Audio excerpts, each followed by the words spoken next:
بسم الله الرحمن الرحيم. اللهم اجعل صيامي فيه بالشكر والقبول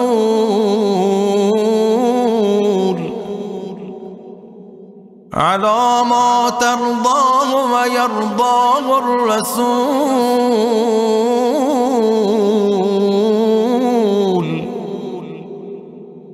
محكمة فروعه بالأصول،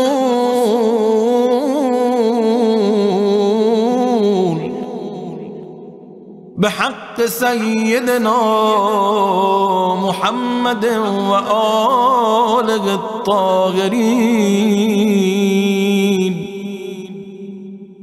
والحمد لله رب العالمين.